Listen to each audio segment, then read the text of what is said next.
जलालुहु, अल्लाहु जल्ला जलालुहु। तेरे नाम पर, तेरे नाम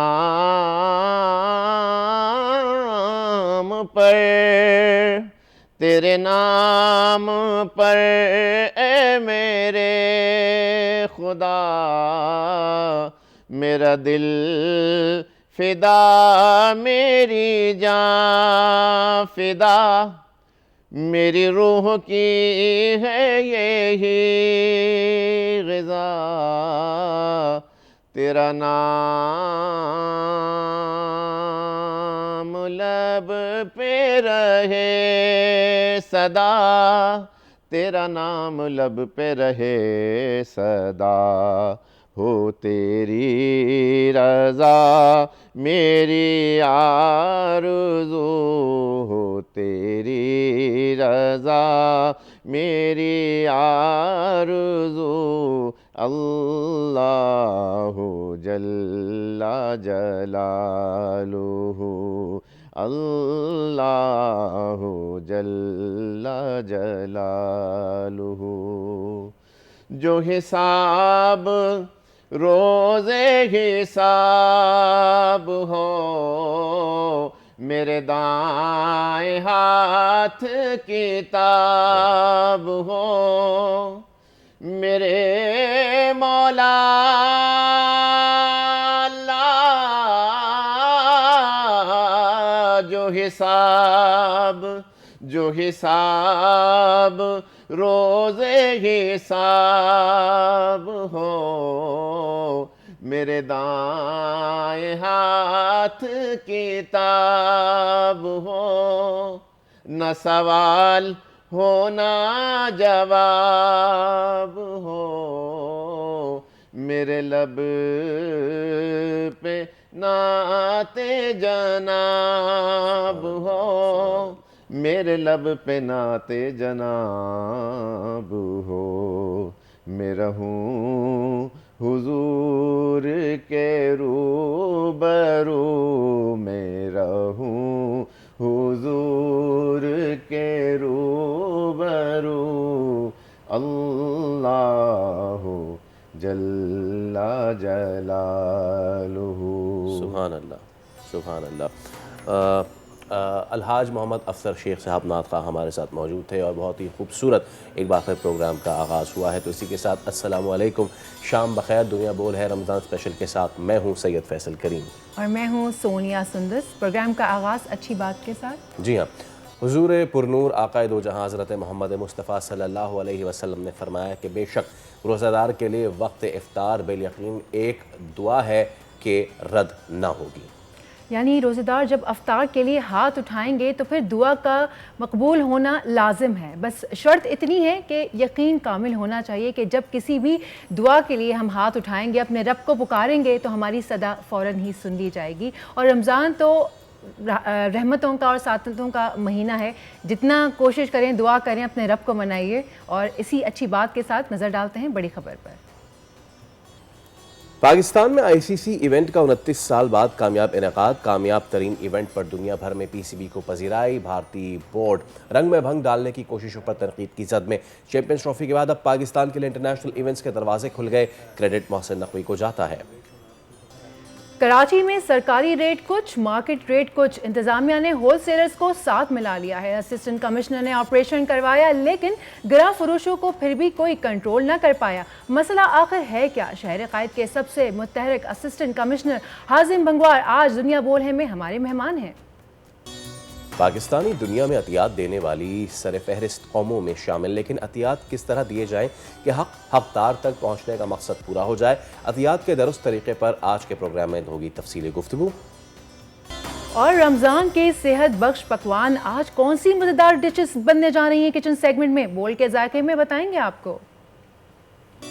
प्रोग्राम का करते हैं बाकायदा आगाज़। और इससे पहले कि हम अपने मौजू पे जाएं, हम आपको ये बताने में बहुत मसरत यकीनन रखते हैं कि आज हमारे साथ स्टूडियोज़ में मौजूद हैं शहर कराची के सबसे हरदिल अजीज़ और सबसे एक्टिव असिस्टेंट कमिश्नर हाजिम भंगवार साहब भी। हाजिम साहब अस्सलाम वालेकुम सबसे पहले आपको, और आप आए, तशरीफ़ लाए इन दिनों में, दैट्स कमेंडेबल। हम आपसे ज़रूर आगे चल के बात करेंगे, but moving on to our first topic, और वो है चैम्पियंस ट्रॉफी। पाकिस्तान ने इसमें क्या खोया है, क्या पाया है। खोने की बात करें तो कौमी टीम ने इस इवेंट के आगाज़ में चैंपियंस होने का एजाज़ गंवा दिया था, लेकिन पाकिस्तान के लिए चैंपियंस ट्रॉफी के बेहतरीन अंदाज में कामयाब इनेकाद के बाद अब मुस्तकबिल में तमाम इंटरनेशनल इवेंट्स के दरवाजे खुल गए हैं। Credit obviously chairman PCB Mohsin Naqvi को जाता है, जिन्होंने महदूद वक्त में जिस तरह चैंपियंस ट्रॉफी की तैयारियां की, स्टेडियम्स को इंटरनेशनल मयार के मुताबिक ढाला और तमाम इंतजाम यकीनी बनाए जो काबिल दीद हैं। भले ही भारतीय बोर्ड ने इस इवेंट के रंग में भंग डालने की बड़ी ही कोशिश की, यहाँ तक कि फाइनल में भी दुबई करवाना पड़ गया, सब जानते हैं इस बात को, लेकिन वो दुनिया भर में पाकिस्तान को मिलने वाली पजीराई को नहीं रोक पाया और आखिरकार दुनिया ने तस्लीम कर लिया कि पाकिस्तान किसी भी इंटरनेशनल इवेंट के लिए अब भी बेहतरीन मकाम है। 2 दहाइयाँ लगी, लेकिन आखिरकार हमने खेलों की दुनिया में अपने खोया हुआ वक़ार वापस पा लिया। इस तारीखी मौके पर बात करने के लिए हमारे साथ मौजूद हैं साबिक चेयरमैन पीसीबी खालिद महमूद साहब। खालिद साहब अस्सलाम वालेकुम, बहुत बहुत शुक्रिया आपके वक्त के लिए। खालिद साहब, Pakistan was deprived from the international events. Pakistan को कुछ अपनी गलतियां और कुछ बैरूनी साजिशों ने मिल के हमारी क्रिकेट को छीनने की कोशिश की, लेकिन चैंपियंस ट्रॉफी के बाहिफाजत और बहुत ही अच्छे से इनेकाद होने पे वो तमाम तर जो साजिशें थी वो दम तोड़ गई हैं सर। बहुत शुक्रिया। मैं आपकी बात से इत्तफाक करता हूँ कि हमारे ख़िलाफ़ काफ़ी होती रहीं साजिशें, स्कीमें बनती रहीं, और कोशिश थी क्रिकेट की दुनिया की, ख़ास तौर पे हमारे पड़ोसी मुल्क की, कि पाकिस्तान में कोई इस तरह का इवेंट ना होने पाए। लेकिन अल्लाह का शुक्र है कि 29 साल के बाद जो है वो ये ऐसा इवेंट हो रहा है। इससे पहले 1996 का वर्ल्ड कप था जिसमें हमारी शराकत थी, हम वो ख़ुद नहीं पूरा करवा रहे थे। हम इंडिया और श्रीलंका और पाकिस्तान 3 मुल्क थे जो वो करवा रहे थे, और हमारे हिस्से में एक सबसे अहम मैच जो था फाइनल, वो भी आया था।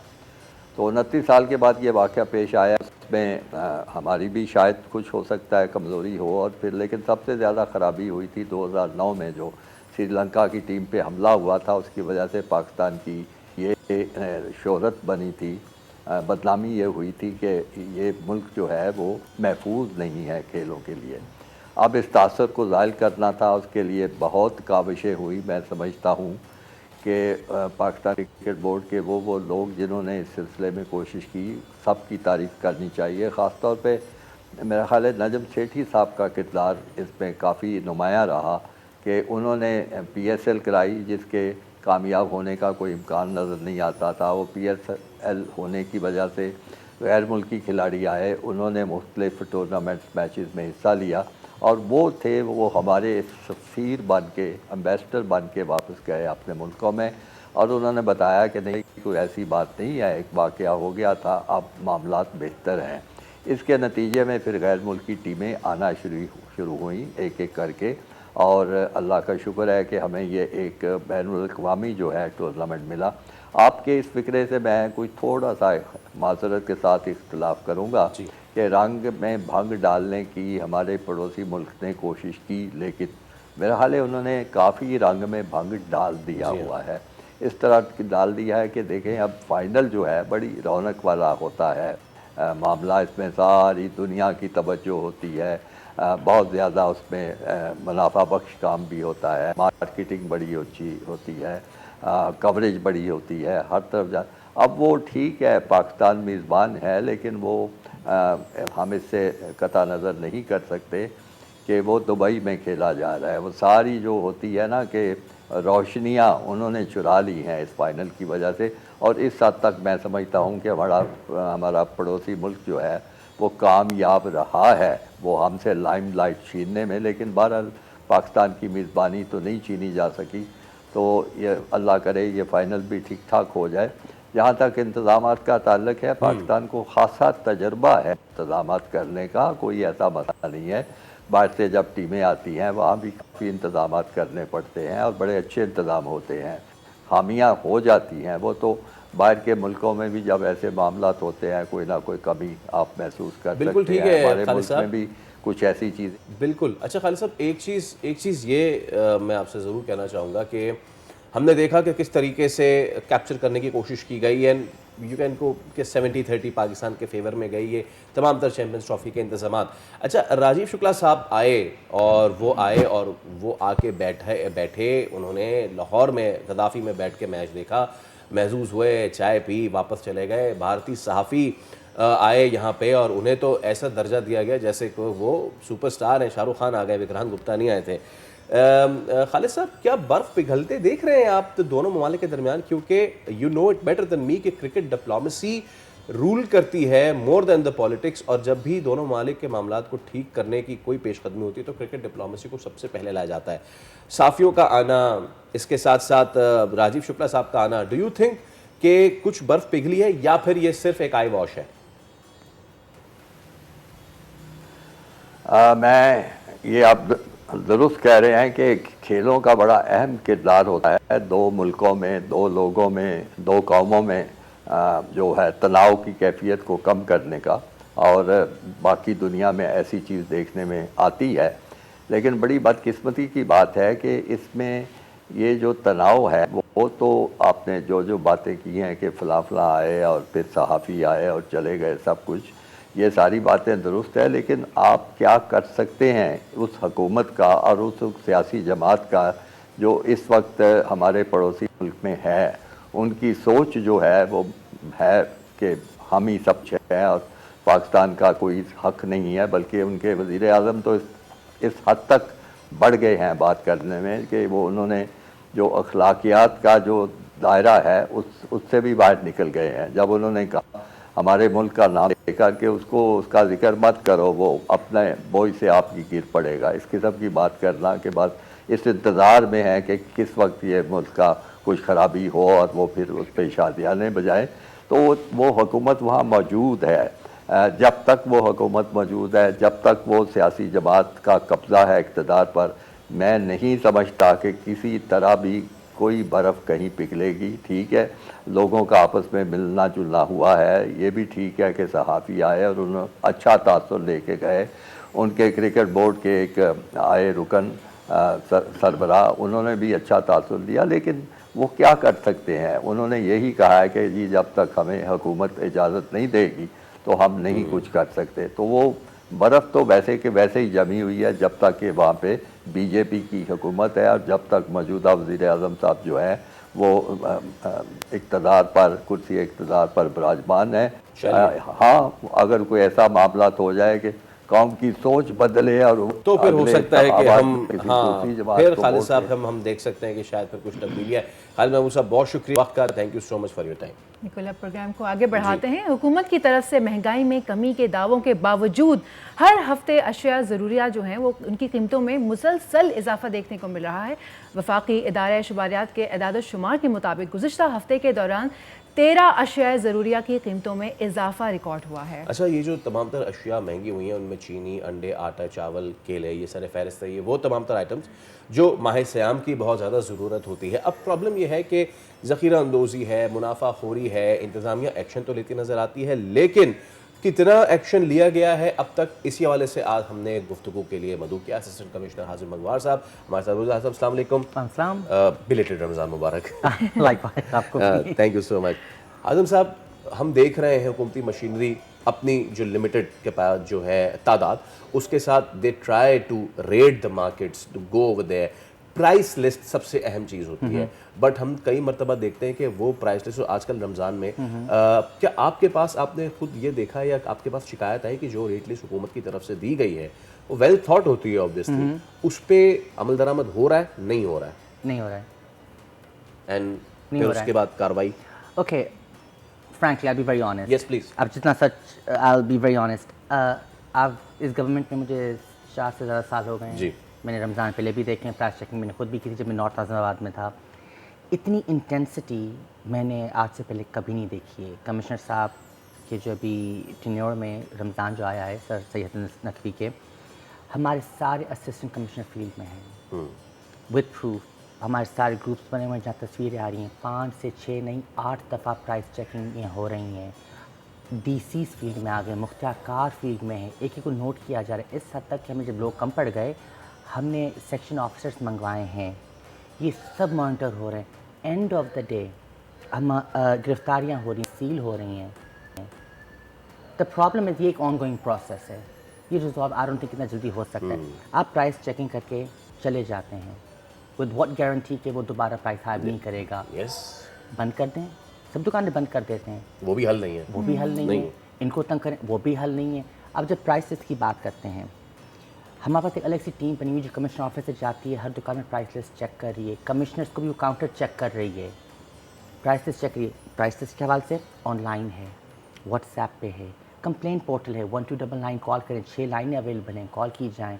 इस हद तक कि अभी 2 दिन पहले SMS सिस्टम लॉन्च हुआ है, जहाँ आपको सारे जो कराची के जो सिटीजन्स हैं उनको फ़ोन पे ही प्राइस लिस्ट अपडेटेड मिलेगी। गवर्नमेंट अपनी तरफ से, शायद पहले मैं नहीं बोलता, इस दफ़े I have not slept for 20 hours, we are monitoring it back and forth, हम लगे पड़े हुए। एंड वही मैंने कहा, एंड ऑफ द डे आप क्या सोल्यूशन देंगे? दुकानें बंद करते हैं?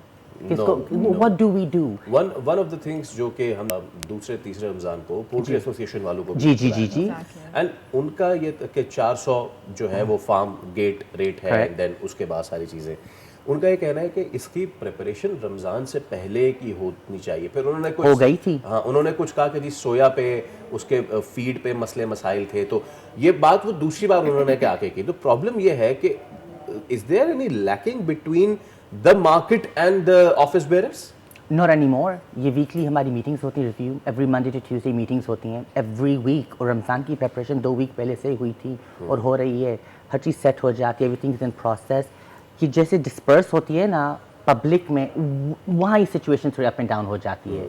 बट आई अश्योर यू सारे officers, and I am not even just saying it, with evidence, with proof, और इस हद तक हमने पब्लिक को इतना एक्सेस दे दिया है कि हम उनको कंप्लेंट सेल, जब प्राइस चेकिंग, हमारे सारे ऑफिसर्स अभी फील्ड में हैं, पर अगर आप कंप्लेंट सेल पे या 1299 पे हमें कॉल करके कहते हैं कि भाई इस दुकान पे, इस पर्टिकुलर दुकान पे महंगाई है, ये रेट नहीं है, विद इन 24 आवर्स उसी असिस्टेंट कमिश्नर को जो बाकी चीज़ें भी कर रहा है, ही नीड्स टू रिजॉल्व इट, नहीं तो ऊपर से उसके ऊपर एक्सप्लेनेशन या एक्शन आता है। लेकिन हासिम साहब, एक चीज़ जो समझने की है कि आप लोग बैक एंड फोर्थ देख रहे हैं, टीम्स, आपने एक्स्ट्रा लोग हायर किए हैं इस चीज़ के लिए, तो क्या टीम अभी भी कम है जो लुक आफ्टर नहीं कर पा रही है, या उन लोगों को कोई ऐसी पुष्ट पनाही हासिल है कि वो, उनको किसी चीज़ का डर खौफ ही नहीं है, आप लोग आते हैं वो फॉर द टाइम बिंग ठीक हो जाते हैं, आपके जाते वो वैसे ही हो जाते हैं? आपकी आखिरी बात सही है, बिकॉज हमारे पास ऐसा कोई मैकेनिज्म अभी तक बना नहीं है जो कॉन्क्रीट हो। फॉर एग्जांपल, हम उनके लाइसेंस कैंसिल नहीं हो सकते अभी, we don't have that concept है। गिरफ्तारी हो जाती है, फिर दुकान सील कर दें, फिर हाँ, एक चीज़ है जो मैं करता था नॉर्थ नाज़िमाबाद में, पर उसको काफ़ी टाइम लगता था। मैं वहाँ आके खड़ा हो जाता था एंड ऑक्शनिंग होती थी कि गवर्नमेंट प्राइस से हर चीज़ बेचो, वो लग जाते हैं 4 घंटे एक दुकान पे। पब्लिक आ रही है ऑप्शन पे, फिर मुझे दूसरी दुकान जाना है, फिर तीसरी। ये एक ऑप्शन था जब मैं नॉर्थ नाज़िमाबाद मैंने ये ट्राई किया था, ये इफेक्टिव था, पर इसके लिए आपको लॉन्ग, आप बाकी चीज़ें फिर नहीं कर सकते हैं जी। तो I think at the moment जितना हो सकता है उससे ज़्यादा अभी एफर्ट्स जा रही हैं, शायद आपको नज़र भी आ रहा है, पर इन रियलिटी बहुत हो रहा है, द बैकग्राउंड बहुत हो रहा है। अभी मेन फोकस यही है, अभी आप देखेंगे बाकी ऑपरेशंस जो हैं इस वक्त, जो पार्किंग के हवाले, इलीगल पार्किंग के हवाले से इंक्रोचमेंट, आप देखेंगे उतना नज़र नहीं आ रहा है, क्योंकि पूरा हमारा फोकस ये है कि जितना हो सके पब्लिक को सहूलत दो, जितना हो सके रमज़ान में पब्लिक को रिलीफ जितना हो सकता है दें, पर end of the day sellers भी पब्लिक ही हैं, and they are certain limits कि उसको अब गिरफ्तारी करना, डू यू अंडरस्टैंड? जी जी बिल्कुल। It's a bit a very tough choice, कहाँ करें, कितना करें, कैसे, एग्जैक्टली। सपोज तब दुकानें बंद हैं, वहाँ भी मसला है, पर मैकेनिज्म आई कैन यहाँ ये कह सकता हूँ, it is not 100%, it's not full proof, if something is missing, something is missing. तो वो मिसिंग एलिमेंट के ऊपर कभी बात नहीं हुई कि क्या मिसिंग है? If I can add to it, ये मिसिंग है या फिर ज्यादती है, कॉन्सेप्ट मैं आपको बताता हूँ उसका। यू ट्रैवल इंटीरियर, छोटा वाला जो खरबूजा है वो आपको सड़क पे वहाँ पे 20 रुपए किलो बेच रहे होते हैं, वो आप उठाएं और 10-10 किलो ले आए। सेम थिंग यकम रमजान को 150 रुपए में मिल रही है। आप फ्यूल कॉस्ट वगैरह, लोकोमोटिव कॉस्ट मिला भी लें तो भी वो इतना ज्यादा नहीं बनता है। So it is with in us rather than कि जी हम मैकेनिज्म और ये सारी चीजें करें। और सबसे ज्यादा जो ख़राब बात है वो ये कि रमज़ान में होता है। बिल्कुल ना, सी आई कैन, कितना आसान है कहना कि इस वक्त लोग कहते हैं कि भाई गवर्नमेंट ये करी वो करी, इस वक्त कौन किसको तंग कर रहा है? पब्लिक बिजनेस होल्डर्स या मार्केट होल्डर्स पब्लिक हैं, वो गवर्नमेंट तो नहीं, वो ही पब्लिक को तंग कर रहे हैं। अब गवर्नमेंट इंटरवीन कर रही है कि भाई तंग नहीं करो, बट देन अगेन मैं समझता हूँ कि उनका शायद बिजनेस एंगल है, वो रमज़ान को शायद एक प्रॉफिटेबल सीजन बना रहे हैं, व्हाटएवर। और Hasan, is it just the price hike या फिर एक और माफिया का भी आपको सामना करना पड़ता है, विच इज होर्डिंग?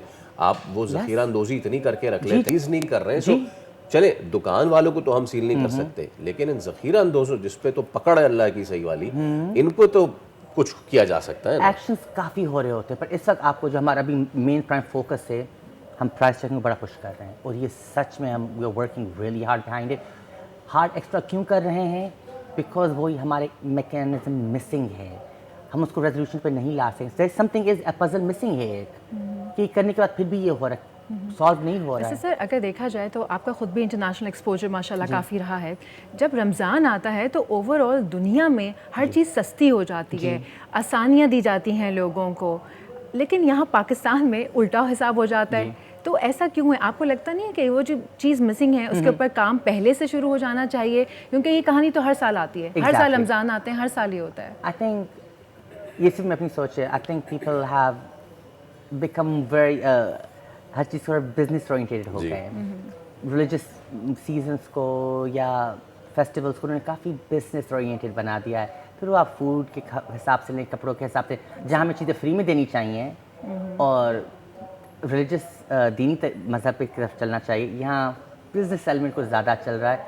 पर अगेन तो बाहर भी तो लोग रहते हैं, वो क्यों नहीं बिजनेस एलिमेंट करना अच्छा, शुरू करते हैं? पाकिस्तान हाज़िम, हमारे पास शहर कराची में ही वो जो थोक मार्केट है, जो संडे मार्केट्स हैं जी, आपको लगता है कि अगर वो कॉन्सेप्ट जो कि जाहिर सी बात है जो सरकारी रेट वहाँ मिलता है, आप सब्जी मंडी चले जाएं या फिर इन मार्केटों में चले जाएं, वहाँ पे आपको मुनासिब मिलता है, वरना इसके अलावा ठेले पथारे वाले के पास है तो वो तो खड़ा है आपको हलाल करने के लिए। इसका दूसरा कॉन्सेप्ट ये भी है, औरंगी टाउन या नॉर्थ कराची में जो केला 120 का मिलेगा, डिफेंस में वो केला उसमें सोना लगा देते हैं मेरे ख्याल से कि वो 250 का मिलेगा। तो ये वाली चीज इट्स बियॉन्ड कंट्रोल ना। सो क्या आने वाले दिनों में या आने वाले सालों में क्या इस पे चीज हो सकती है कि let's move into the big markets now, हुकूमत की तरफ से मार्केट्स बनाई जाए और ये पथारे वथारे वालों का मामला खत्म किया जाए? जिस तरीके हम जा रहे हैं ना, जहाँ ये वो, एंड आई थिंक पब्लिक भी काफ़ी तंग हो गई है अब। Public is very, and I think अब पब्लिक थोड़ी एजुकेटेड है। जैसा भी करें, public is aware, public and हमारी जो अवाम है अवेयर है। वो एक पॉइंट पे आ गई ना, they really done with it, वो काफ़ी तंग हो गए, एंड एंगल वहीं जा रहा है, बाय ऑल मीन्स यही होएगा। एंड आप बाज़ार की बात करते हैं इस वक्त, आई थिंक जितने हम, आई थिंक अराउंड 170 हमारे जो बड़े मार्ट्स हैं पूरे कराची में, यहाँ तो अपना एक कमिश्नर काउंटर भी लगा हुआ है अब।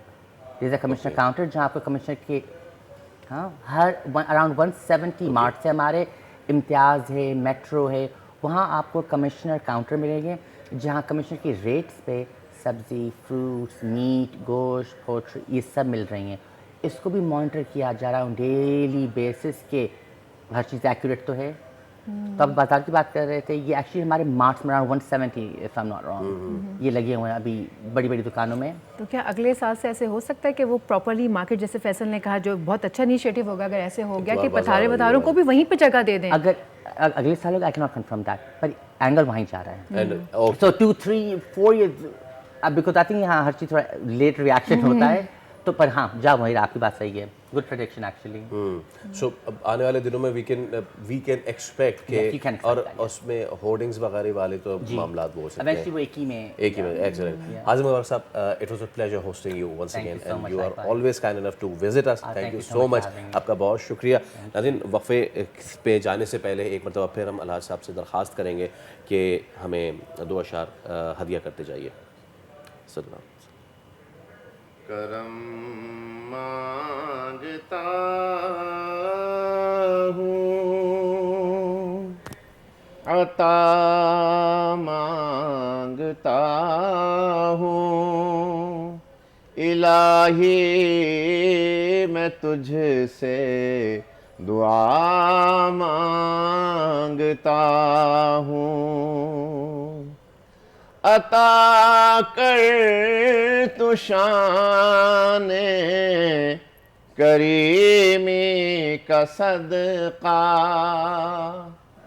अता कर इलाही, रहीमी का सदका न मांगूंगा तुझसे तो मांगूंगा किससे, तेरा हूँ तुझी से दुआ मांगता हूँ।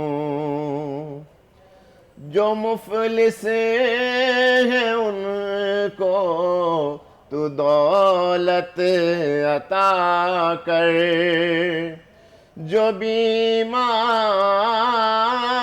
हैं उनको सेहत अता कर, मरीजों की खातिर दुआ मांगता हूँ, मरीजों की खातिर शिफा मांगता हूँ। इलाही मैं तुझसे दुआ मांगता हूँ।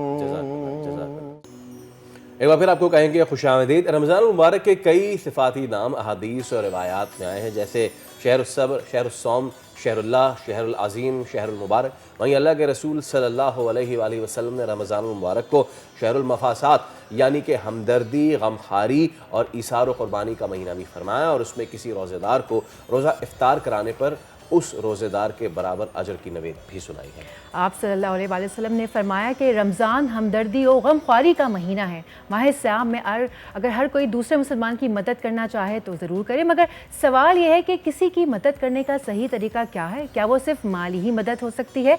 मुतासरा शख्स को कैसे पहचाना जाए? आज इसी हवाले से हम बात करेंगे। हमारे साथ मौजूद हैं मोटिवेशनल स्पीकर और समाजी रहनुमा सुहेब अहमद। उन्हें वेलकम करते हैं। अस्सलाम वालेकुम सुहेब। रमज़ान मुबारक हो। वैसे थोड़ा लेट हो गया, लेकिन आप अभी शो में आए हैं। सुहेब, बाहर रमज़ान में नौकरी पेशा लोग, दिहाड़ी पेशा लोग, सफ़ेद पोश लोग, बहुत सारे ऐसे लोग हैं जिनका आपको पता भी नहीं होता कि वो कितने गम से गुजर रहे हैं, या अंदर से कोई कितना टूटा हुआ है, माली तौर पे कोई मुस्तहकम है या नहीं है। आपको क्या लगता है कि as a human being, specially in Ramzan, हमें इस तरह के लोगों को किस तरह से फैसिलिटेट करना चाहिए? अच्छा देखें, मैंने ना सबसे पहले तो thank you so much Sonia मुझे इनवाइट करने के लिए। और ये जो क्वेश्चन है ये मैं समझता हूँ ये इंतहाई इम्पॉर्टेंट है इस टाइम में, जिस वक्त में पाकिस्तानी माशरा हमारा जिस सिमत जा रहा है। रमज़ानुल मुबारक का महीना वो महीना है जिसमें हर फैमिली की ख्वाहिश होती है कि मेरे घर से कम ग्रॉसरी ख़त्म ना हो, मेरे घर से कम कोई मशरूब भी ख़त्म ना हो, हर नेमत मौजूद हो दस्तरखान पे। तो ऐसे महीने में जो नौकरी पेशा अफराद हैं, अब नौकरी पेशा में भी कैटेगरीज़ हैं, जो चीज़ें मैंने अपनी छोटी सी लाइफ के हिस्से में एक्सपीरियंस किए हैं। I am not much that kind of guy कि मैं बहुत बड़ा यहाँ पे कुछ तजर्बेकार आदमी हूँ, लेकिन जो छोटी सी उम्र में मैंने चीज़ सीखी है वो ये है कि इस दौर में अगर किसी की सैलरी 25, 30, 35, 40 हज़ार भी है या 50 हज़ार भी है तो वो बेचारा मुश्किल में है। उसको मुश्किलात का जो सामना है, उसको सबसे बड़ी मुश्किलात का ये सामना है कि उसके जो छोटे छोटे मसले हैं ना, घर के छोटे छोटे से काम है उसके, वो रुकते हैं। अगर तो उसकी फैमिली में कोई 8 मेंबर हैं या 7 मेंबर हैं, जो कि एक पाकिस्तानी फैमिली के एवरेज मेंबर्स होते हैं, तो इससे जो है मैं समझता हूँ इंतहाई नामुमकिन हुई थी सिचुएशन। तो इसको हैंडल इसी तरह किया जा सकता है कि हम महंगाई पे काबू कर लें, और वो महंगाई पे काबू करने के लिए हमें बहुत सारा वर्क करना है, और वो ना सिर्फ हमें बहैसियत कौम करना है बल्कि जितने भी पाकिस्तान में इदारे काम कर रहे हैं उन सबको काम करना है। तब ही कहीं जाकर मुझे लगता है कि हम इन चीज़ों पे काबू पा सकेंगे। सुहेब, आप किस तरीके से काम कर रहे हैं, और आपको लगता है कि हमें कहा जाता है कि जिस तरह मोमिन की नमाज तो मस्जिद के बाहर और रोज़ा का इम्तिहान असल तो रमज़ान के बाद शुरू होता है ना, आपको लगता है कि जितने भी अल्लाह आपको भी इस्तिताअत दे और जितने लोग कर रहे हैं छोटे पैमाने पे बड़े पैमाने पे, इसका सिलसिला सिर्फ रमज़ान तक ही महदूद नहीं रहना चाहिए, बल्कि पूरे साल बहुत सारे लोग करते भी हैं, चलते रहना चाहिए, ताकि ना सिर्फ ये कि रमज़ान में किसी का बावर्ची खाना सूना ना रहे, बल्कि पूरे साल इस तरह के मामलात हो सके। अच्छा सर, मुझे ऐसा लगता है कि हमें ना इंसानी फितरत है कि हमें हमेशा नेगेटिव चीज़ अट्रैक्ट करती है, हमें पॉजिटिविटी जो है वो हमारी नज़र में आके भी हमें नज़र नहीं आ पा रही होती है। तो मुझे ऐसा लगता है कि पूरा साल ही पाकिस्तान में चैरिटी का काम चलता है, और पाकिस्तान में सबसे ज़्यादा जिस सिटी में चैरिटी होती है वो है कराची शहर।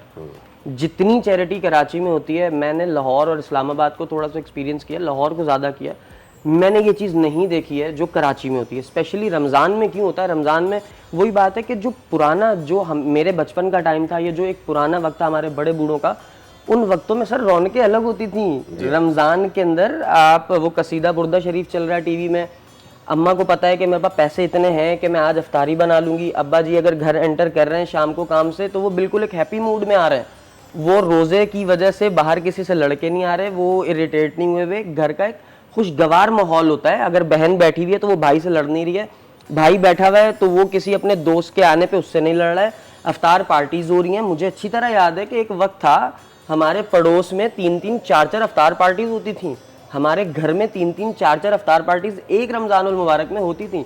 आज वो टाइम नहीं है, तो वो नहीं है, तो फिर ये वजह है कि मैंने इस बात पे जोर दिया कि रमज़ान में ख़ास तौर पे, क्योंकि मैं समझता हूँ कि एक महीना ऐसा ना सिर्फ चैरिटी बल्कि खुशियाँ, नेमतें, बरकतें, मुझे पर्सनली ऐसा लगता है कि ये वो महीने, चंद एक अयाम इसमें भी स्पेसिफिक हैं जो आखिरी ताक रातों के होते हैं, लेकिन वैसे तो पूरा महीना ही हमें चाहिए कि हम 2-2 हाथ से बरकतें लूटें, तो शायद हम तब भी जितनी वो अताएँ कर रहा है वो सब हम ना लूट पाएँ। तो ख़ास तौर पे रमज़ानुल मुबारक में इसलिए भी करना चाहिए, और वैसे तो ओवरऑल पूरा साल मुझे लगता है कि जिनको अल्लाह ताला ने दे रखा है वो सर ज़रूर देते हैं, और वो जो लोग जिनको अल्लाह ख़जाने दे रहा है और वो ख़जाने मखलूक में तकसीम कर रहे हैं, मेरा ख्याल है कि उनकी तकसीम ही की वजह से शायद आज तक हम लोग इस जैसे माशरे में, मुश्किल माशरे में भी सर्वाइव कर पा रहे हैं। अब इस ये चीज़ आ जाती है, हो गया तमाम तर लोगों की मदद करना। दूसरा बहुत ज़्यादा ज़रूरी है कि हकदार को हक पहुँचे, इसको आइडेंटिफाई कैसे किया जाए, क्योंकि कहने को कह लीजिए कि जहाँ ये माह रमज़ान माह बरकत है, वहीं पे माह लूटमार बना दिया जाता है, ख़ास तौर पे शहर कराची को, जहाँ ट्रक भर भर के इस तरह का माफिया आ जाता है कि जो सफ़ेद पोश है वो बेचारा कुछ कह भी नहीं सकता, और जो उसका हक है वो मारा जाता है। तो इस पे कैसे आइडेंटिफाई किया जाए? सर मैं इस चीज़ की एक आपको आसान मिसाल देता हूँ। देखें, मुझे ना बड़ा दुख होता है, मुझे बड़ी तकलीफ़ के साथ ये बात कहना पड़ती है कि हमने अपने आप को एक ऐसी दलदल में फंसा लिया कि अब हमारा ही अपने आप को निकालना मुश्किल हुआ है। हमारा और हमसे मुराद हम बहैसियत कौम।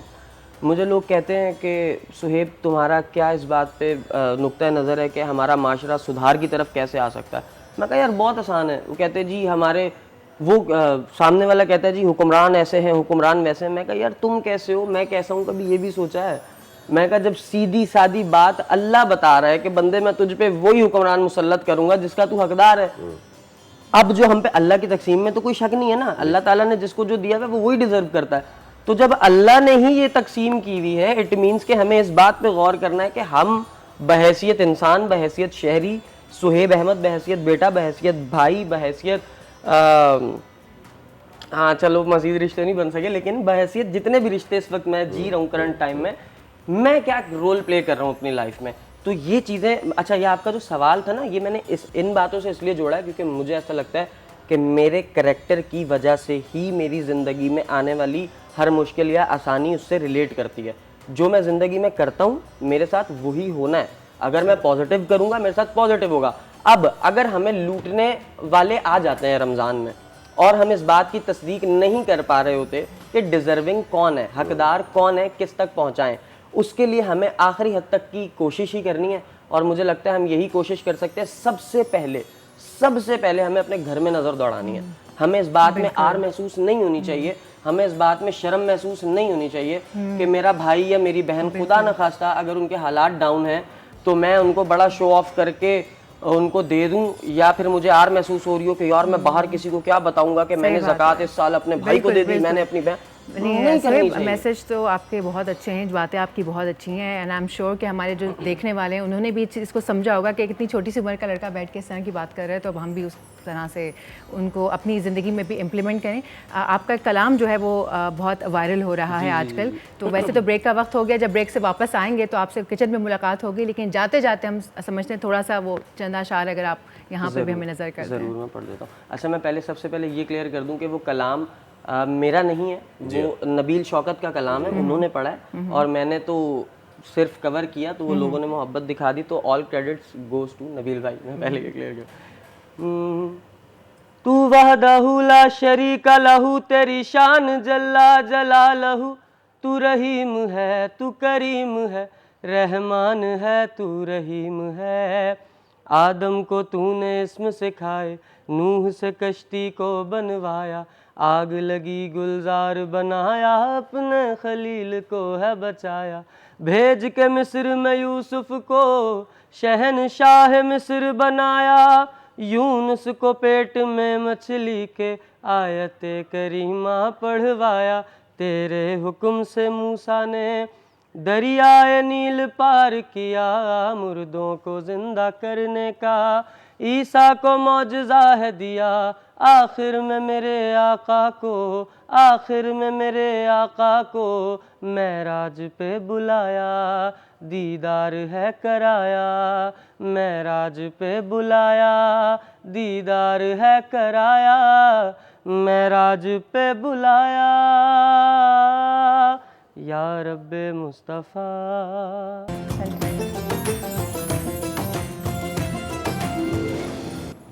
दुनिया बोल है में एक मरतबा फिर खुश आमदीद, और दुनिया बोल है के सेगमेंट बोल के जायके में सभी को खुश आमदीद। बोल के जायके में जैसे कि हम बनाते हैं झटपट पकवान, और ये झटपट पकवान बनाने में हमारा साथ दे रहे हैं डालडा। जहां मामता वहां डालडा। 80 सालों से पाकिस्तान भर की माओं का इंतखाब, शेफ़ का इंतखाब, और डालडा कभी भी सेहत और क्वालिटी पे कॉम्प्रोमाइज़ नहीं करता है। आपका जो ब्रांड है वो क्या ज़बरदस्त ब्रांड है, क्या पैकेजिंग वो लेकर आया है थ्रू आउट रमज़ान। आप देख सकते हैं इस वक्त स्क्रीन पर इतनी खूबसूरत पैकेजिंग है डालडा की, क्या ही बात है। और डालडा इस साल दे रहा है ईद से भी पहले ईदी 250 रुपये तक की बचत के साथ आप लोग ले सकते हैं डालडा पकवान। डालडा की इतनी सारी चीज़ें, डालडा का जो ये है ऑलिव ऑयल, ये मैं बार बार डेली बेसिस पर इसको इंडोर्स कर रही हूँ क्योंकि मेरा अपना बहुत फेवरेट है। इससे खाना पकाना नहीं है।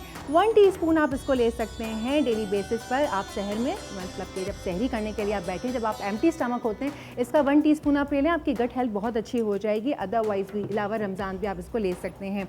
उसके साथ साथ हमारा साथ दे रहे हैं सोब्रूसो।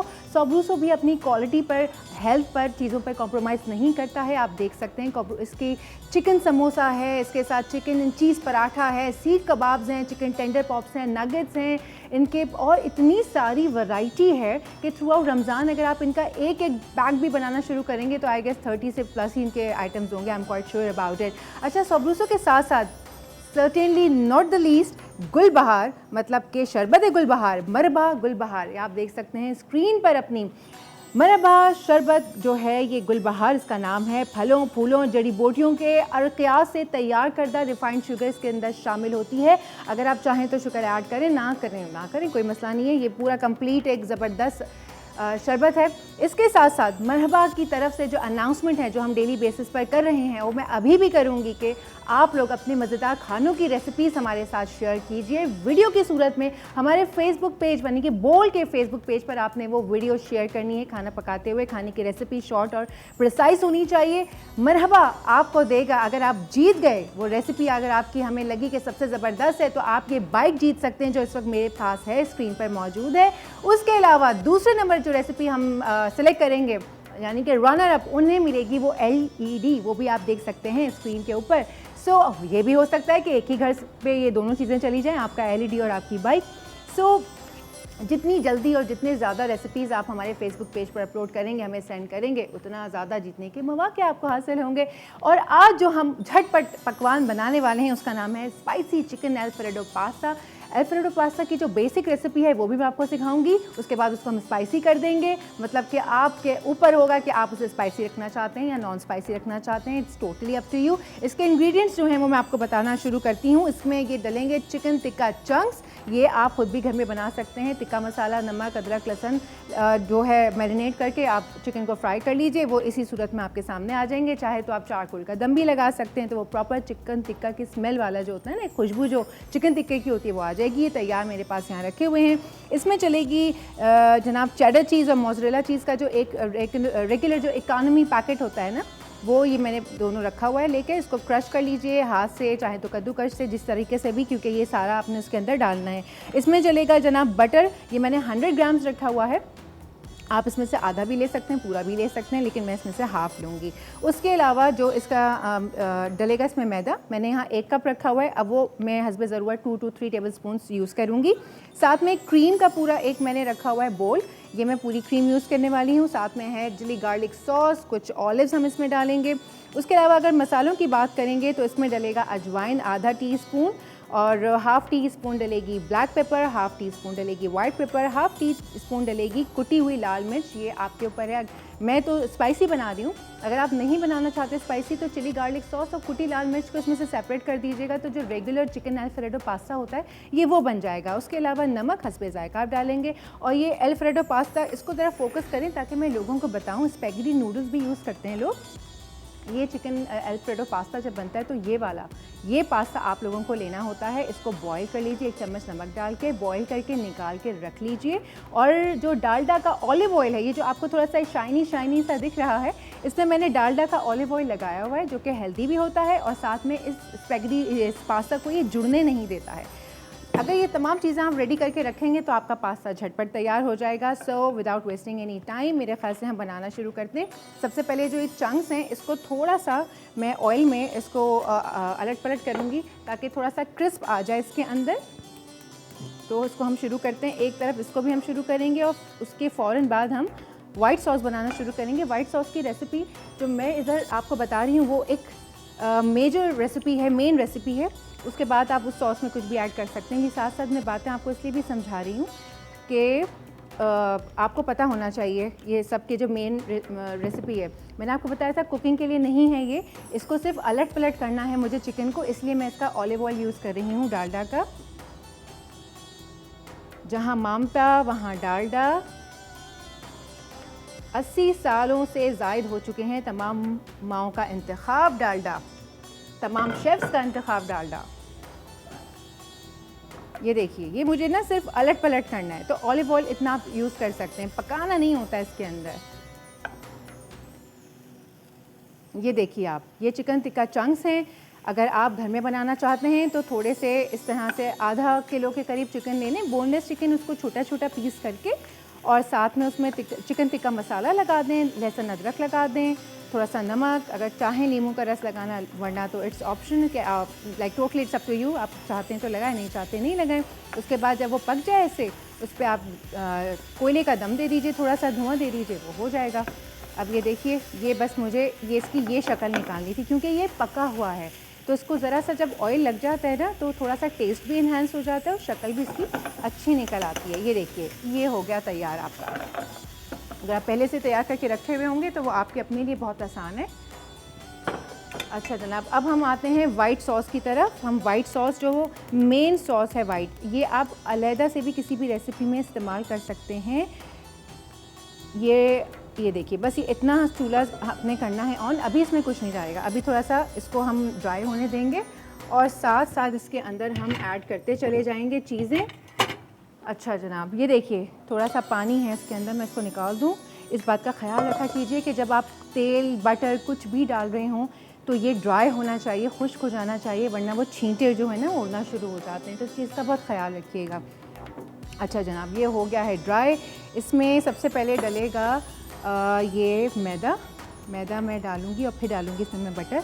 थोड़ा सा मैदे को अलट पलट करेंगे हम। ये देखिए, 1 2 3 टेबल स्पून, बल्कि 3 टेबल स्पून मेरे ख्याल से अभी काफ़ी होगा, लेकिन मुझे नूडल्स ज़्यादा लग रहे हैं, लेकिन थोड़ा सा मैं और डाल देती हूँ ताकि ज़रा ज़्यादा वाइट सॉस बन जाए, क्योंकि सॉस जितना अच्छा लगता है और जब ये नूडल्स के साथ मिक्स होता है तो एक कमाल ही एक टेस्ट हो जाता है इसका। ये देखिए थोड़ा सा आपने इसको, जैसे आप वो बेसन को नहीं भूनते, हल्का फुल्का सा, बस ऐसे इसको आपने हल्का फुल्का सा भूनना है, बहुत ज़्यादा नहीं कि जलने की खुशबू आना शुरू हो जाए, बस हल्का फुल्का सा आपने इसको, इसमें कुछ अभी ऐड नहीं किया मैंने, मैं खाली ये ऑल पर्पस फ्लोर यानी कि मैदा, मैं सिर्फ इसको हल्का फुल्का गर्म कर रही हूँ। ये देखिए, ये देखिए, ये देखिए, बस दैट्स इट। अब इसके अंदर डलेगा मक्खन, जो मैंने आपको बताया था ये 100 ग्राम्स है, लेकिन मैं इसमें से हाफ़ यूज़ करूँगी। ये देखिए, हाफ़ से थोड़ा सा ज़्यादा मैंने इसमें डाल दिया है।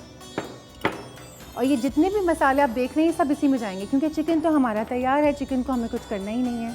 अब ये देखिए, अब ये हम शुरू कर रहे हैं बनाना, और साथ साथ मक्खन को चलाते जाएंगे और ये होता चला जाएगा। ये देखिए मक्खन भी इसमें मेल्ट होना शुरू हो गया है, और ये मैं इसको आराम आराम से करती जा रही हूँ। आँच से मैं उतार रही हूँ कि ऐसा ना हो ये लगना शुरू हो जाए।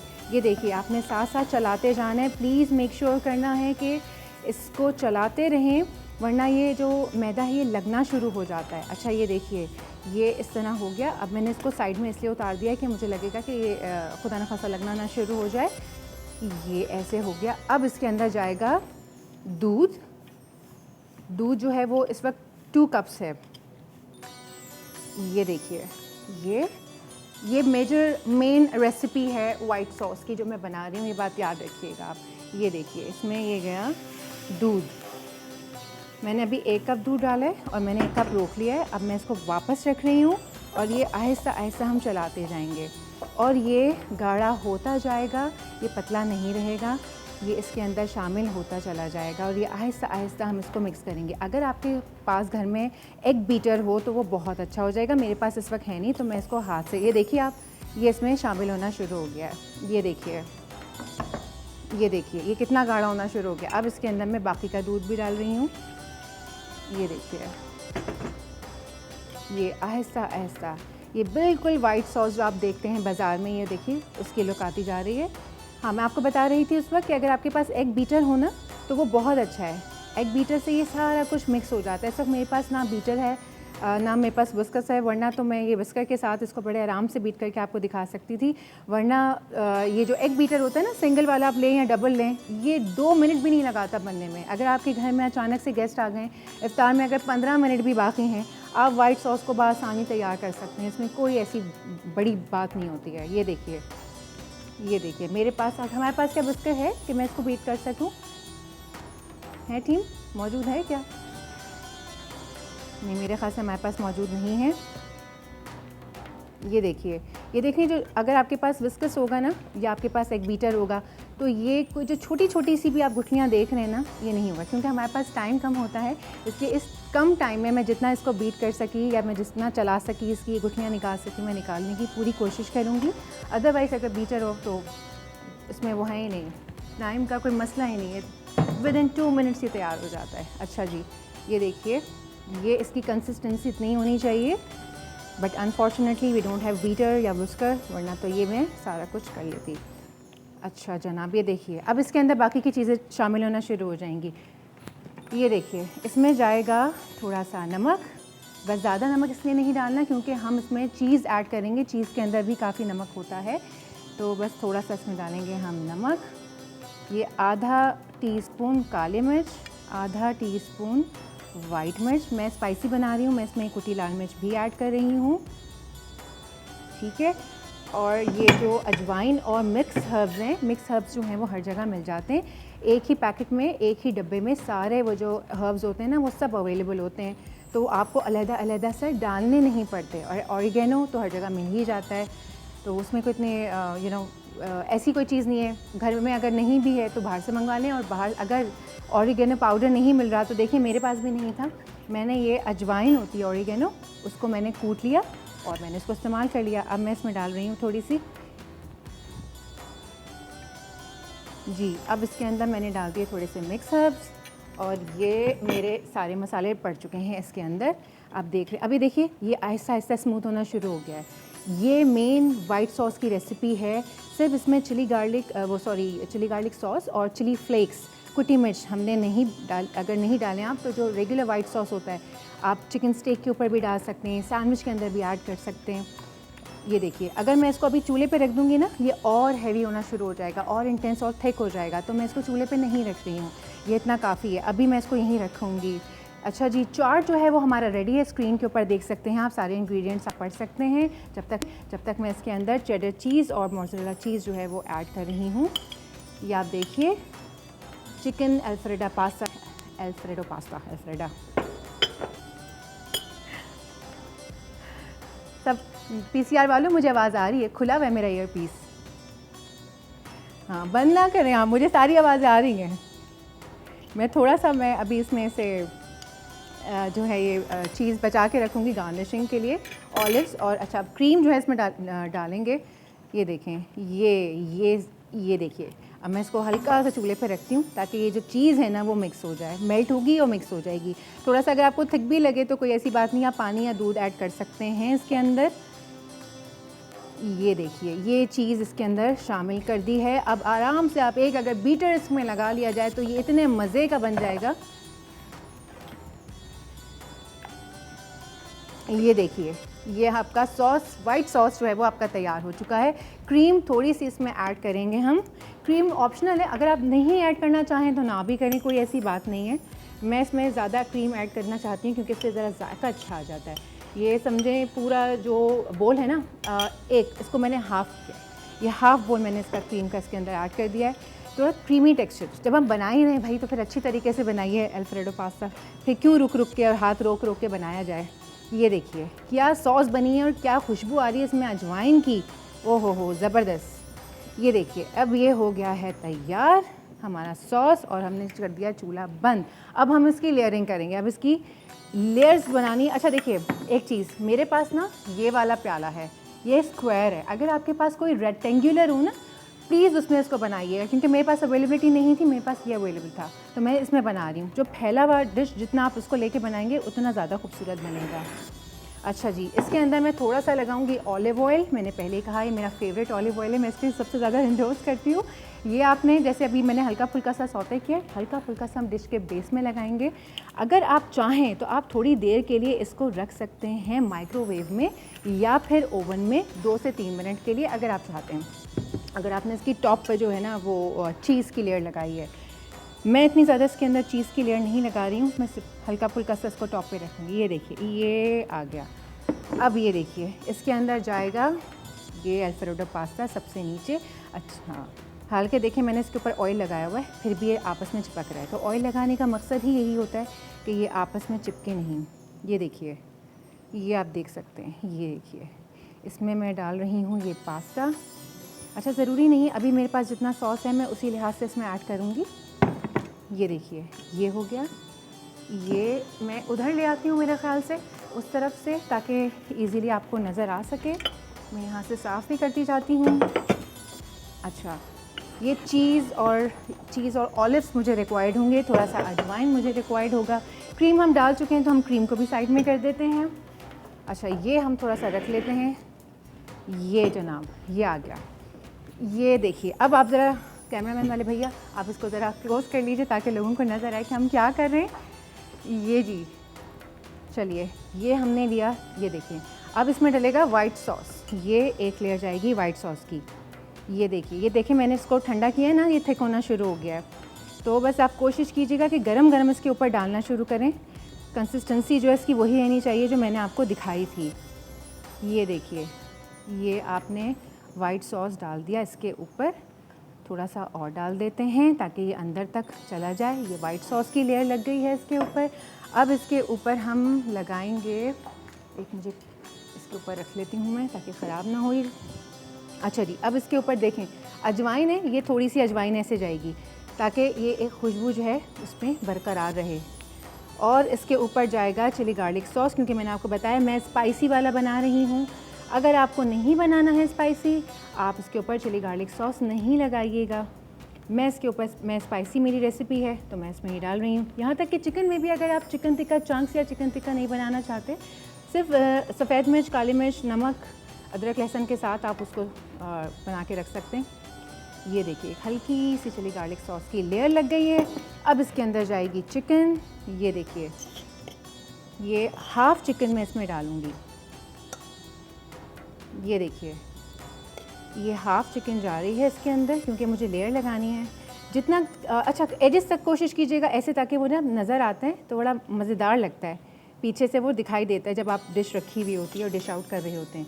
ये देखिए ये एक लेयर लग गई। अब दोबारा इसके अंदर लेयर जाएगी आपके पास्ता की। ये हम सेकंड लेयर लगा रहे हैं। ये देखिए ये मैं उठा रही हूँ और ये मैंने डालना शुरू किया। ये देखिए अच्छा, इसकी जगह आप स्पेगडी भी यूज़ कर सकते हैं, जो आम रेगुलर स्पेगडीज आती हैं ना, आप वो भी यूज़ कर सकते हैं। मैं जब अल्फ्रेडो पास्ता बनाती हूँ मेरी कोशिश होती है कि मैं उसको ही यूटिलाइज़ करूँ, क्योंकि पास्ता में जब तक ये वाली पास्ते का अपना जो एक रूप होता है वो नहीं आए तो मज़ा नहीं आता। ये देखिए ये मेरे लिए सफिशेंट है, मैं इसको रख देती हूँ। जो बाकी का पास्ता बचा आप उसको रख भी सकते हैं, वो ज़रूरी नहीं है कि आप सारा ही डालें। आपको ये देखना है कि आपके पास कितना मार्जिन है, आपके पास सॉस कितनी है, उस हिसाब से आपने डालना। अच्छा, अब इसके वापस इसके ऊपर आएगी वाइट सॉस की लेयर। ये देखिए अब मैं सारा वाइट सॉस डाल रही हूँ। अब ये ठंडा होना शुरू हो गया है तो ये थोड़ा सा थिक होना शुरू हो गया है।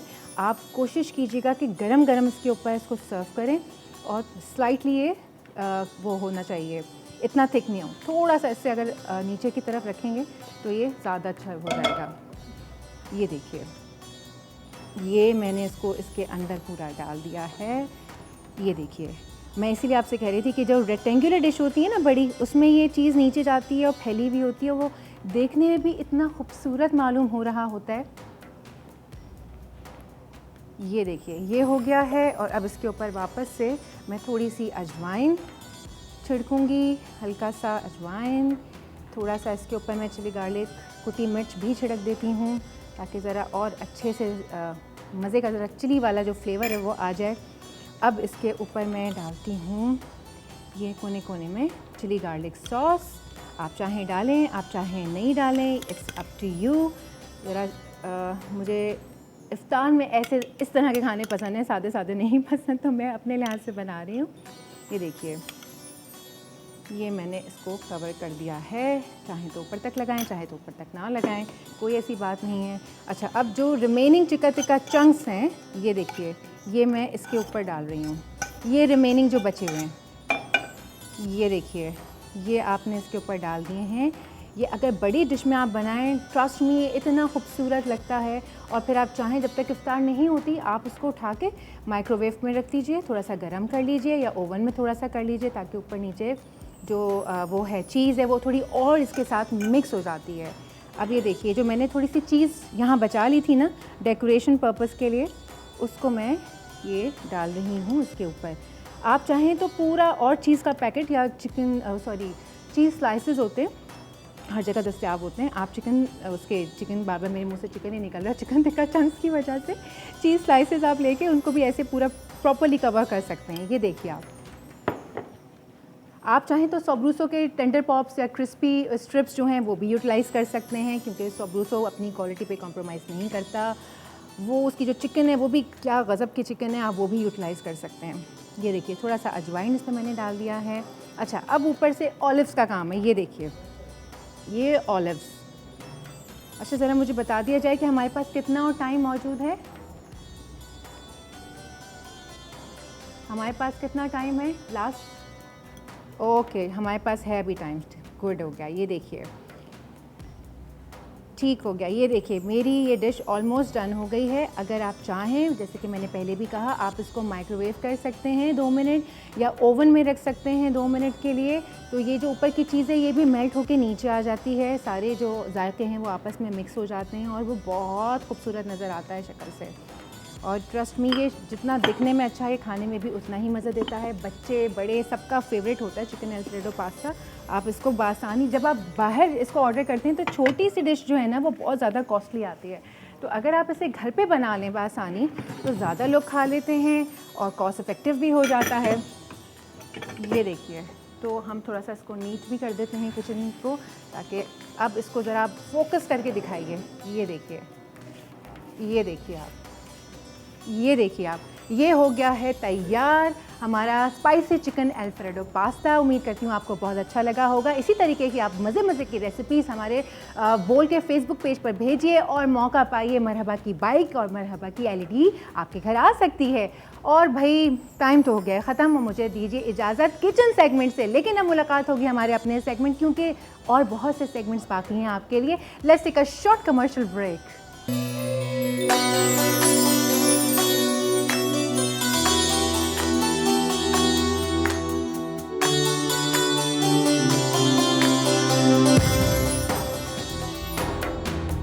एक बार फिर आपको कहेंगे खुशामदीद। आप देख रहे हैं दुनिया बोले रमज़ान स्पेशल। इससे पहले कि हम अपने दीगर सेगमेंट्स की जानिब रुख करें, मुजफ्फरगढ़ में हम रुख करते हैं। शहरी यहाँ पे इफ्तार खान के दस्तरखान पर क्रीम चाट को बहुत पसंद करते हैं। लजीज़ और ज़ायक़ेदार क्रीम चाट में कौन सी ऐसी खालिस अज्जा शामिल किए जाते हैं, ये जानते हैं अपने नुमाइंदे राव कामरान से। बिल्कुल माह रमज़ान के आज बिल्कुल माह रमज़ान के बाबरकत महीने में अफ्तारी के टाइम हर शख्स ही समोसों, पकोड़ों और दही बल्लों की दुकानों का जो है वो रुख कर लेते हैं शहरी।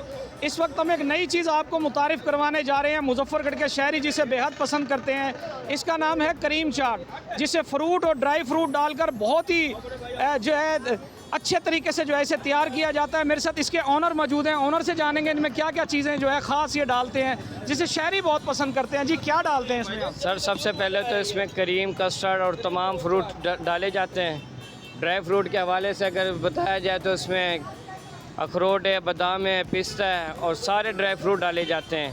और इसमें जेली है, चॉकलेट है और बड़ी मेहनत से तैयार किया जाता है। सुबह से शाम हो जाते हैं, फिर इंशाल्लाह ये आवाम की खिदमत में पेश की जाती है। हाँ जी बिल्कुल, अफ्तारी का टाइम भी करीब है, शहरियों का रश भी जो है वो इस वक्त बढ़ता जा रहा है। यहाँ पर मैं आपको बताऊँ कि ये करीम चाट में इतनी चीज़ें, इतने खालिस अज्जा डालने के बाद इसका रेट कोई महंगा ना है। 100 में, 150 में, 200 में, जितना जिसको चाहिए उतनी ही यहाँ से वो ख़रीद कर सकते हैं। और बहुत ही टेस्टी और लजीज ये जो है फ्रूट चाट, करीम चाट जो है यहाँ से मिलती है। मुजफ्फरगढ़ के शहरी इसे बेहद पसंद करते हैं। अब हम पढ़ते हैं अपने दूसरे सेगमेंट की तरफ, आलिम के बोल। और आज हमारे साथ एक बहुत ही हरदिल अजीज़ शख्सियत मौजूद है इस्लामिक स्कॉलर अल्लामा सैयद मोहम्मद अली शाह साहब। उनको हम एक तो खुशामदीद कहते हैं। और आज हम अल्लामा साहब सला रहमी पे हम गुफ्तगू आपसे ज़रूर जो है उससे मुस्तफ़ीद होंगे। जब भी सला रहमी की बात होती है हमारे जहनों में ये कॉन्सेप्ट आता है, राह चलते के साथ कोई रवैया इख्तियार कर लिया जाए, किसी यतीम के साथ कोई रवैया इख्तियार कर लिया जाए, किसी ज़रूरतमंद के साथ कोई रवैया इख्तियार कर लिया जाए तो वो सला रहमी में शुमार हो जाता है। मैं जानना चाहूँगा कि आजकल के इस ज़माने में हम अपने रिश्तों को भूल चुके हैं और रिश्तेदारों के साथ जो हमने रवैया इख्तियार कर लिया है, सबसे पहले तो उनका हक़ है हम पे, तो उनके साथ सलाह रहमी, रिश्तेदारों के साथ इस्लाम इस हवाले से क्या फरमाता है, इस पर ज़रा गुफ्तगू। अल्लाहु रब्बु मुहम्मदिन सल्लल्लाहु अलैहि वसल्लम नहनु इबादु मुहम्मदिन सल्लल्लाहु अलैहि वसल्लम। बिस्मिल्लाहिर रहमानिर रहीम। फैसल भाई, बड़ा अहम मौजू है और आजकल हर घर की ज़रूरत है। अगर आप देखेंगे कि अल्लाह तबारक व तआला कुरान और हदीस की रोशनी में सिला रहमी क्या है, फरमाया अल्लाह के प्यारे हबीब सल्लल्लाहु अलैहि वसल्लम ने पहले कि जो अल्लाह और उसके रसूल पर ईमान रखता है उस पर लाजिम है कि वो सिला रहमी करे। अब सिला रहमी क्या है? सिला रहमी हम समझते हैं शायद रिश्तों को कायम रखना सिला रहमी है, यानी ताल्लुकात नहीं। सिला रहमी ये है जो आपसे ताल्लुक तोड़ दे। सिला रहमी खूनी रिश्तेदारों के बाद, आपके वालिद और वालदा के रिश्तेदार, आपके बहन भाई, अकरबा, आइज़ा करबा, जिनसे आपका खूनी रिश्ता है, ये सबसे पहले आपके ज़िम्मे लाजिम है कि आपका, अगर वो आपसे ताल्लुक़ तोड़े तो फरमाया ये सिला रहमी है कि तूने ताल्लुक़ कायम रख। जो तुझे तोड़े तो उसको जोड़, जो तुझे महरूम करे तो उसको अता कर। तो क्या है, सिला रहमी है कि अपने रिश्तेदारों के साथ अच्छा सलूक करना। और आप देखें, मैं और आप जितने नाज़रीन सामीन हमें देख रहे हैं, सुन रहे हैं, आप अपने ख़ानदान में देखिएगा वो शख्स खुशहाल होगा, उसकी उम्र तवील होगी। आप ख़ानदान के मामू, चचा, ताया, उम्र लंबी होगी, 80, 90, 100 तक। घर की वो खातून जो सबको जोड़ के रखती है, बहनों के बच्चों की भी फिक्र है, भाइयों के बच्चों की भी फिक्र है। इसी तरह जो मामू, चचा, ताया दुख में सबसे पहले होंगे, मेडिकल में पहले पहुँचेंगे, तकलीफ में पहले होंगे। आपके खुदा न खासा कोई मैयत होगी, वो पहले से सारा एहतमाम करेंगे, कब्रिस्तान को संभाला होगा, जो आइज़ा करबा आएंगे उनको बिठाने का इंतज़ाम। तो असल क्या है, अल्लाह के हबीब सल्लल्लाहु अलैहि वसल्लम आया कि अल्लाह तबारक व तआला सिला रहमी करने वाले को 2 इनाम अता फरमाया।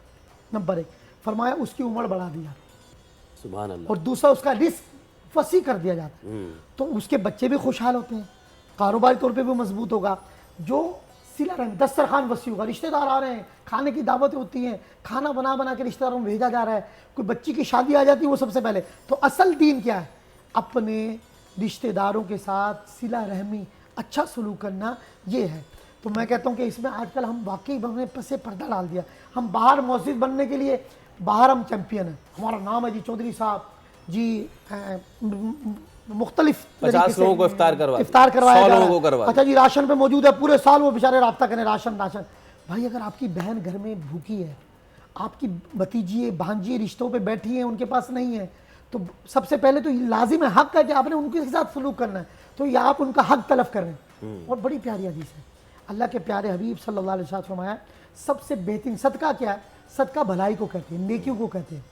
तो फरमाया सबसे बेहतरीन सदका यह है कि अपने बीवी और बच्चों के पर खर्च करना। सबसे आज हम दोस्तों में जी 40,000 की दावत, 10,000 बाहर दावतें हो रही हैं, बीवी बच्चों को दावत में नहीं लेके जा रहे, उनको इज्जत नहीं दी जा रही। सबसे पहले आपकी बीवी, आपके बच्चे, ये इस्लाम है, ये रमज़ान का पैगाम है। क्योंकि अगर रमज़ान है, कुरान के साथ अपना ताल्लुक है, तो कुरान हदीस का पैगाम किया है कि भाई अपनी बीवी, अपने वालिदैन, अपने बहन भाई, सबसे पहले इंसान। आप बदकिस्मती है, बीवी है उससे हमारी मुख्तलाफ चल रहे हैं, बहन भाई है तो उससे हमारा ज़िद का मसला बना हुआ है, वालिद वालदा है तो उनसे अनानियत का मसला बनाया हुआ है। अच्छा, दोस्तों में बड़े अच्छे, बाहर बड़े मोअज़्ज़िज़ हैं, इलाके में बड़ी आपकी रिस्पेक्ट है, तो ये आप इस्लाम में नहीं है, आपका ताल्लुक अल्लाह और उसके रसूल के साथ नहीं है। ये दिखावा तो हो रहा है, आप बाहर लीडर तो हैं, असल तो लीडर वो है जो ख़ानदान में लीडर है, असल लीडर वो है जो अपने बीवी बच्चों को संभालता है। असल मैं समझता हूँ इस्लाम का मुबल्लिग, इस्लाम का दावेदार, अल्लाह का हकीकी बंदा, महबूब बंदा, रसूलुल्लाह का ग़ुलाम वो है, अहले बैत का चाहने वाला वो है। मैं अभी आपसे बात कर रहा था, देखें हुज़ूर अलैहि सलाम के चचा, लाडले चचा, सैयदुश शुहदा, अमीर हमज़ा, असदुल्लाह व असदुर रसूल। अब उनकी शहादत हो गई, हुज़ूर अलैहि सलाम साहबा के सामने उनकी अज़मत बयान कर रहे हैं, अज़मत बयान करें, साहबा से बयान फरमा रहे हैं, सैयदुश शुहदा का लाशा मुबारक पड़ा है, शहीद कर। फरमाया ये मेरे वो चचा हैं कि जो रिश्तेदारों के साथ बहुत अच्छा सलूक करते थे, रिश्तेदारों को जोड़ के रखते थे। ये मेरी फुला फुप्पी का बड़ा ख्याल करते थे, फुला रिश्तेदारों का। और क्या करें, या फाइल खैरात, यानी खैरात अब हुजूर विसाल कर गए, या काशिफल कुरबात, गम को दूर करने वाले, खैरात बांटने वाले, असद अल्लाह व असद रसूल अम्मा रसूलिल्लाह, हुजूर उनकी अजमत बयान करें। और आप हदीस गवाह है, हुजूर अलैहि सलाम हर बुध के रोज़ शोदा उहद के पास से शिवला सैयद, और आज भी उनको वो इज्जत है कि आपको अमीर मदीना कहा जाता है, गवर्नर मदीना कहता है, लोग हरम इंतज़ाम बन जाते हैं। आपको कोई मुश्किल हो, आप पहले शोदा उहद की बारगाह में, सैयद शुदा की बारगाह में सिफारिश करें हुजूर के लाने, और फिर हुजूर की बारगाह में जाए। अहले अरब ये कहते हैं कि सरकार करम होते हैं, आप पर मेहरबान हो जाए। सुभान अल्लाह। एक सवाल मैं करना चाहूँगी, जब सिला रहमी की बात हो रही है ना, तो सिला रहमी जो सबसे पहले होती है वो अपने घर से ही शुरू होती है, जैसे कि आपने अभी अर्ज़ किया। जब वालिदैन बूढ़े हो जाते हैं, आपने सुना होगा और देखा भी होगा, इस माशरे का ये बड़ा एक अहम और बड़ा कड़वा सच है, ओल्ड एज होम भेज दिया जाता है, वालिदैन को बिल्कुल बेआसरा कर दिया जाता है। जहाँ पर उनको ज़रूरत है अपनी औलाद की, वहाँ पर वो औलादें उन्हें छोड़ के दूसरे शहरों में, दूसरे मुल्कों में शिफ्ट हो जाती हैं। अपने वालिदैन, वो वालिदैन जो जिन्होंने लिखा पढ़ा के बड़ा करके दुनिया में लाने का जो सबब बने, उनको छोड़ दिया जाता है। तो सिला रहमी की जो पहली चीज़ शुरू होती है, मुझे लगता है वो वालिदैन से शुरू हो जाती है। मैं चाहूँगी प्लीज़ आप इस बात पर रोशनी डालें कि जब आपके अपने वालिदैन बूढ़े हो जाते हैं तो सिला रहमी सबसे पहले वहाँ से शुरू करनी है। देखिए, अल्लाह और उसके रसूल के बाद हर मुसलमान पर, बींगा मुस्लिम, सबसे पहला हक उसके माँ बाप, आपके मुर्शिद बाद में, आपके पीर बाद में, आपके दूसरे मेहरबान बाद में। सबसे मैं लोग जाते हैं पीरों के पास, लाइनें लगी हुई है, जिनके माँ बाप हयात है ना, खुदा की कसम मैं कह रहा हूँ, जिन्होंने अपने माँ बाप की इज्जत की है, अपने माँ बाप का एहतराम किया है, उनका ख्याल किया है, उनको पीरों के पास जाने की जरूरत नहीं, खुद पीर बन जाते हैं हुजूर, बेशक वो खुद पीर बन जाते हैं। तो वालिदैन का हक, और ये दुनिया में असूल है, जिसने तो कुरान में भी हुक्म है, अल्लाह के रसूल का भी हुक्म है। तो सबसे पहले देखें, वालिदैन का जो हक है, जो ये तो दुनिया और आखिरत में वो अपने लिए समझ लें कि अपने लिए ज़िल्लत का सामान तैयार कर रहे हैं, जो अपने माँ बाप का ख्याल नहीं, और वो कभी मुअज़्ज़िज़ नहीं हो सकते। ज़ाहिरी तौर पर उनकी इज्जत होती है, मगर हमने उनका अंजाम बढ़ा। जो बादशाह बनना चाहता है, राज ये है वो अपने माँ बाप का गुलाम बन जाए। हमारे सामने कई मिसाल है, उनकी खिदमत करें। तो बड़ा एक अहम ज़कात के हवाले से मेरा देन है कि हमारे यहाँ एक अलमिया बन गया है कि ज़कात, लोगों को ये नहीं पता ज़कात किस लिए थी। इस्लाम, हज़रत अमीरुल मुमिनीन हज़रत उमर फारूक का दौर था, ज़कात देने वाले थे, लेने वाले नहीं। वाह, बिल्कुल, आज ये देखें, आज वजह क्या है, ज़कात का सबसे पहले मसरफ क्या है, जो कुरान ने लाजिम कहा, हदीस में क्या है कि भाई सबसे पहले आपके ख़ानदान के गुरबा, फ़ुक़ारा, मसाकिन, सफ़ेद पोशी के साथ आप इज्जत और एहतराम, ज़रूरी भी नहीं आप देखें एक मसला कि आप उसको बोले ज़कात, वो शर्मिंदा हो, नहीं, आपको पता है मेरा फुला अजीज़ गरीब है, उसकी बच्ची बैठी हुई है, या मेडिकल में बाद स्कूल ही नहीं पढ़ पा रहे, उनके पास तनख्वाहें नहीं है, ये फीसें नहीं है। ये खूबसूरत बात आपने कर दी, दरिया को कुएं में बंद कर दिया। बड़ा अहम मामला है, इस पर हम दोबारा दावत देंगे, क्योंकि हम इससे पहले भी गुफ्तगू कर रहे थे किस तरह पहचाने उन लोगों को, ज़रूरत नहीं है पहचानने की, आपके इर्द गिर्द आपके अपने रिश्तेदारी मौजूद हैं। शाह साहब बहुत शुक्रिया तशरीफ़ आवरी का। जाने से पहले तारीख़ इस्लाम के बोल में आज सूरह फील में मौजूद पैगाम लेकर आपके पास हम आते हैं। 30वें पारे की पहली सूरह सूरह फील, जहां अल्लाह ताला ने यमन और हबशा के बादशाह अबरहा के लश्कर की तबाही और अजाब का जिक्र किया। इस सूरह मुबारका में अल्लाह रब्बुल इज़्ज़त ने कुरैश पर जो अपनी ख़ास नेमत इनाम फरमाई थी उसका जिक्र फरमाया कि जिस लश्कर ने हाथियों को साथ लेकर काबे के वजूद को मिटाने का सोचा, रब ने उनका नामो निशान मिटा दिया, उनकी तमाम फरेबकारियाँ, उनकी तमाम कुव्वतें सल्ब कर लीं, उन्हें बर्बाद व गारत कर दिया। तारीखी वाक़या कुछ यूँ कि अबरहा काबा मुअज़्ज़मा को गिराने की गर्ज से लश्कर लेकर चला, जिसमें बेशुमार हाथी थे और उनका बड़े जिस्म वाला कोह पैकर हाथी था जिसका नाम महमूद था। अबरहा जब मक्का मुकरमा के करीब पहुंचा तो उसने अहले मक्का के जानवर कैद कर लिए और उनमें हज़रत अब्दुल मुत्तलिब के 200 ऊँट भी थे, जो बाद में हज़रत अब्दुल मुत्तलिब से मुलाकात में छोड़ दिए। और जब उसने खाना काबा को ढाने के हवाले से कहा तो जवाब में हज़रत अब्दुल मुत्तलिब ने फरमाया, मैं ऊँटों ही का मालिक हूँ, इसलिए उन्हीं के बारे में कहता हूँ, और काबे का जो मालिक है वो खुद उसकी हिफाजत फरमाएगा। हज़रत अब्दुल मुत्तलिब ने वापस आकर कुरैश को सूरत हाल से आगाह किया और उन्हें मशवरा दिया कि वो पहाड़ों की घाटियों और चोटियों में पनाह गुज़ीन हो जाएं। चुनांचे कुरैश ने ऐसा ही किया। हज़रत अब्दुल मुत्तलिब ने काबे के दरवाजे पर पहुंचकर बारगाहे इलाही में काबे की हिफाजत की दुआ की और दुआ से फारिग होकर आप भी अपनी कौम की तरफ चले गए। अबरहा ने सुबह तड़के अपने लश्कर को तैयारी का हुक्म दिया तो उस वक्त महमूद नामी हाथी की हालत ये थी कि जब उसे किसी और तरफ चलाते तो वो चलता था, लेकिन जब काबे की तरफ उसका रुख करते तो वो बैठ जाता था। खुदा ताला ने अबरहा के लश्कर पर समंदर की जानिब से परिंदों की फौजें भेजी और वो परिंदे आए और कंकर ऐसा मारा कि वो खाया हुआ भुस बन गया। चुनांचे जिस शख्स पर वो परिंदा संग्रेज छोड़ता, वो संग्रेजा उसके खुद को तोड़कर सर से निकलता हुआ जिस्म को चीर कर हाथी में से गुजरता हुआ ज़मीन पर पहुंच जाता और संग्रेजे पर उस शख्स का नाम लिखा हुआ था जिस संग्रेजे से उसे हलाक किया गया। तो खातून हज़रात, आज का पैगाम ये कि खुदा ने अपने घर की हिफाजत खुद की है। जब जब किसी ने इसकी तरफ मैली आंख से देखने की कोशिश की, खुदा ने उसका अंजाम इसी तरह किया। इसके साथ ही आज के प्रोग्राम से मुझे और सोनिया को इजाज़त दीजिए। जी, अब इंशाल्लाह आपसे कल मुलाकात होगी। अपना बहुत ख्याल रखिएगा। अल्लाह हाफ़िज़।